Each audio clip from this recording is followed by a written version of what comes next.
અહેમદાબાદ મિત્ર ન્યૂઝમાં આપનું સ્વાગત છે। ગાંધીનગરના નભોઈ નજીક નર્મદા કેનાલમાં એક કાર ખાબકવાની દુર્ઘટનામાં કારમાં સવાર તમામ લોકો ડૂબ્યા હતા।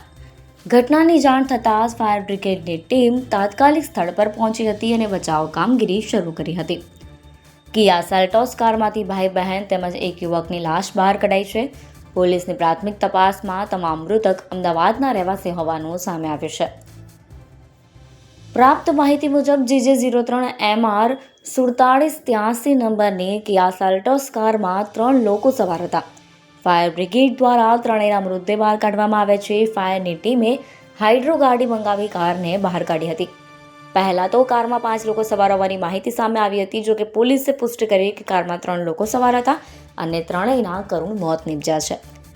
ગાંધીનગર ફાયર વિભાગના ઇન્ચાર્જ ઓફિસરે જણાવ્યું હતું કે ફાયર કંટ્રોલમાં કિરણ દેસાઈએ વર્દી લખાવી હતી કે કરાઈ એક 4-વ્હીલર ગાડી કેનાલમાં પડી ગઈ છે। અમારી ગાંધીનગર ફાયરની ટીમ ઘટના સ્થળે ઓન ધ સ્પોટ આવી ડેથ બોડી અને નર્મદા કેનાલમાં ગરકાવ થયેલી 4-વ્હીલને રસ્તા બાંધીને બહાર કાઢવામાં આવી।